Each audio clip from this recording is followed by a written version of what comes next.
तो गुजरात में श्री कृष्ण की नगरी द्वारका में बड़ी साजिश का खुलासा हुआ है। द्वारका टापू पर हुए इस खुलासे ने सभी के होश उड़ा दिए हैं। बेट द्वारका में मजार के नाम पर जमीन कब्जा कर ली गई। करीब 5000 वर्ग फीट जमीन पर कब्जा कर लिया गया था। इसके जरिए ड्रग्स तस्करी को अंजाम दिया जा रहा था।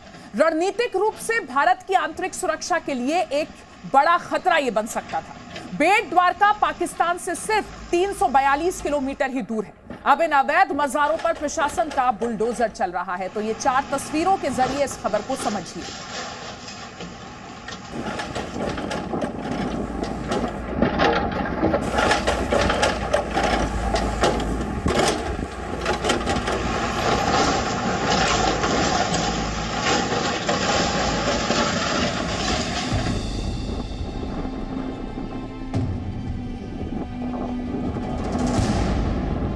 ये जूस और आइसक्रीम शॉप चलाते हैं और हर महीने 3 लाख तक कमाते हैं। आपको शुरू करना है, इनसे सीखना है तो फ्रीडम ऐप को अभी डाउनलोड कीजिए।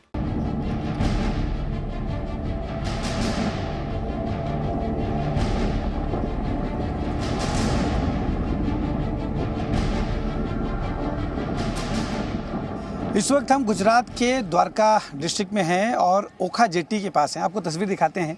ये ओखा जेटी है जहाँ पर पुलिस बल तैनात है, क्योंकि पिछले कुछ दिनों से यहाँ पर कार्रवाई चल रही थी।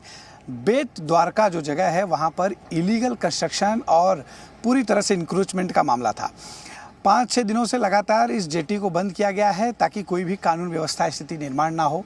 लगातार इंक्रोचमेंट होने की वजह से एक तरह से नेशनल सिक्योरिटी का भी मामला बन गया था। हम इस वक्त बेट जो है द्वारका है वहाँ जाएंगे, जो ओखा जेटी है।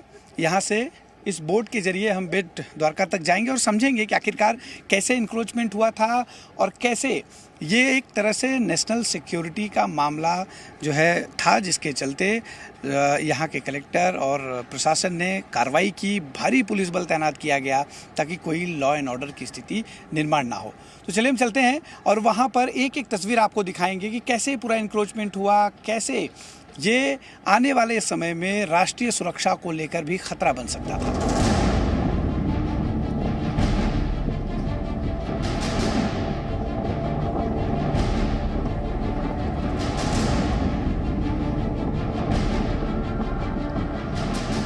एक बोट के जरिए हम इस वक्त बेट द्वारका जा रहे हैं। वहाँ पर जिस तरह से इंक्रोचमेंट हुआ था वो हम आपको बताएंगे, लेकिन इस बेट द्वारका की खासियत क्या है ये हम समझेंगे। पंडित जी हमारे साथ हैं, बहुत यंग हैं ये।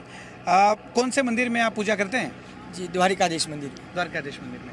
ये बताइए कि बेट द्वारका की खासियत क्या है, यहाँ के बारे में थोड़ा सा बताइए दर्शकों को। ये जो बेट द्वारिका है, आज से 5000 साल पहले यानी द्वापर युग में जब भगवान ने कृष्ण अवतार धारण किया, द्वारिका के राजा बने और भगवान जहाँ पे रहते थे, जो भगवान का निवास स्थान है, रहने का घर, यानी कि भगवान रानियों के संग इसी द्वारिका पे रहते थे और राज करने के लिए उस द्वारिका पे जाते थे। जब कलिकाल आने वाला था, भगवान ने समुद्र महाराज को आज्ञा किया।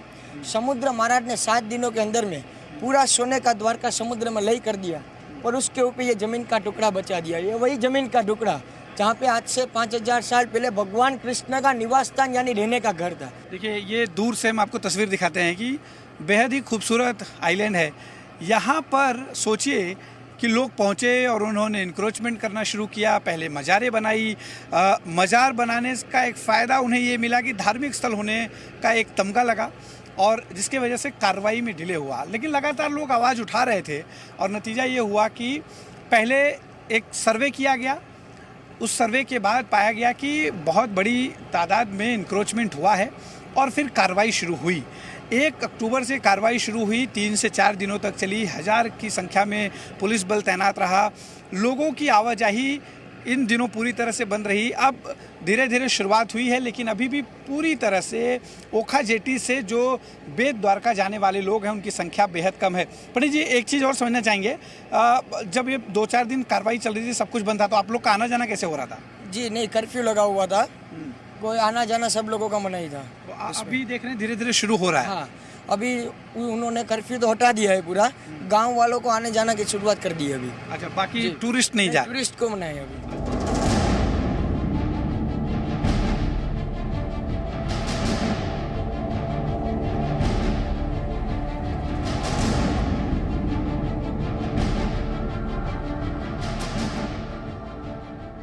सबसे पहले हमने टारगेट किया कमर्शियल एंक्रोचमेंट, फिर कुछ धार्मिक स्थान ऐसे बनाए गए थे जो कमर्शियल थे।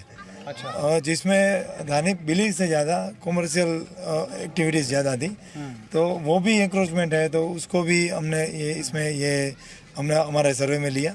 और एक मैं ये बताना चाहूँगा कि यहाँ से सामने देखेंगे तो ये बहुत स्ट्रेटेजिक लोकेशन है जहाँ पे उन्होंने एंक्रोचमेंट किया था। ये है सिग्नेचर ब्रिज। अच्छा, जो सिग्नेचर ब्रिज है, ये दिखा दें जो बन रहा है और ओखा की ज़मीन को जोड़ने वाला है। तो उस ब्रिज के सामने उन्होंने ये एंक्रोचमेंट किया था जिससे और जगह पे नज़र रख सकते हैं। ये मोडस क्या था सर कि ऐसा हमें जो समझ में आया कि पहले मज़ार बनाना, फिर धार्मिक स्थल बताकर आसपास की दूसरी ज़मीनों को इनक्रोच करना, और धार्मिक स्थल होने की वजह से वहाँ पे कार्रवाई से पहले भी पुलिस बहुत या फिर प्रशासन बहुत ध्यान देता है, तो क्या ये मोडस था पूरा? हाँ जी, ये लोग ये करते कि पहले थोड़ा पूजा का सामान ले के रख देंगे, फिर उसमें झूठ मूठ की कोई कमर्शियल मज़ार बना देंगे, आसपास में अपने चाहिए उतने घर बना देंगे। और ये लोकेशन पूरा स्ट्रेटेजिक होता है, जो यहाँ से उसको ऐसे ले जाएगा कि उसको जो भी कोई सी की वॉच रखनी हो तो रख सकते हैं। ज़मीन का एक्रोचमेंट करके वहाँ से आसपास में रह रहे लोगों को भगाना है तो भगा सकते हैं, उतना डोमिनेंट पर्सनैलिटी भी है ये लोग, तो इसके लिए ये सब डिमोलिशन करने की ज़रूरत पड़ी।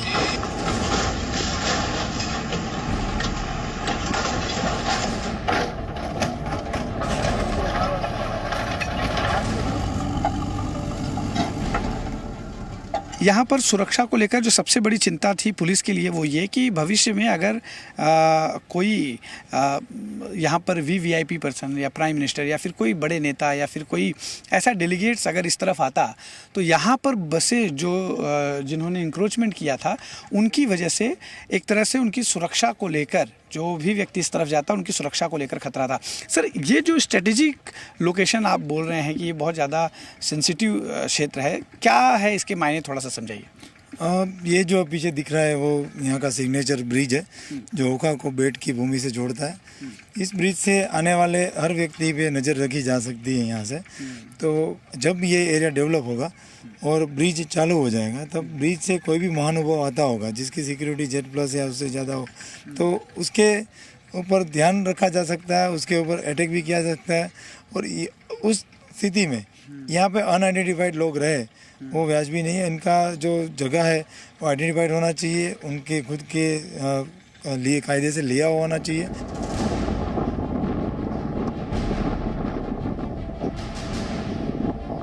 ये जो लोकेशन है ये कितना ख़तरनाक हो सकता है अगर कोई यहाँ पे असामाजिक तत्व आता है और टेररिस्ट एक्टिविटी को अंजाम देने की कोशिश करता है तो? यहाँ से सामने दिख रहा है वो ओखा है और सी लिंक से जोड़ने वाला है सिग्नेचर ब्रिज से। उसके आगे जाइए तो मिड सी आ जाता है, मिड सी से सीधा पाकिस्तान का कराची आता है। तो कराची जाने के लिए ये बेट को घूम के इधर से भी हमारे पीछे से भी जा सकते हैं। अच्छा, इस तरफ जो आप इस तरफ से जा सकते हैं। सनी आप इस तरफ दिखाइए, ये जो पीछे ये जिस जो है बेत द्वारका हम खड़े हैं, इसे बेत कहते हैं, और यहाँ से ये मतलब बाईं तरफ घूमेंगे तो पश्चिम की ओर जाएंगे तो बाहर मिड सी आ जाएगा और मिड सी से कराची जा सकते हैं। हम जहाँ पे खड़े वहाँ पे भी एक एबंडन मज़ार थी जिसका कोई अभी मुंजार वगैरह कोई था नहीं और इलीगली है। उसके सामने एग्जैक्ट सामने आरमबड़ा मूरिंग स्टेशन है जहाँ पे कोस्ट गार्ड का होरक्राफ्ट वगैरह वहाँ पे मूरिंग होता है। तो ये एक नज़र रखे जा सकता है, ऐसी एक जगह है जहाँ से सामने कोई भी व्हीकल निकलेगा या वेसल निकलेगी तो दिखेगा कि ये कहाँ पे जा रहा है। अच्छा, ये किस दिशा में जा रहा है ये इसका पूरा नज़र रखी जा सकेगी जी। तो ये स्ट्रेटेजिक लोकेशन है अपनी इंटरनल सिक्योरिटी के लिए। ये जूस और आइसक्रीम शॉप चलाते हैं और हर महीने 3 लाख तक कमाते हैं। आपको शुरू करना है, इनसे सीखना है तो फ्रीडम ऐप को अभी डाउनलोड कीजिए।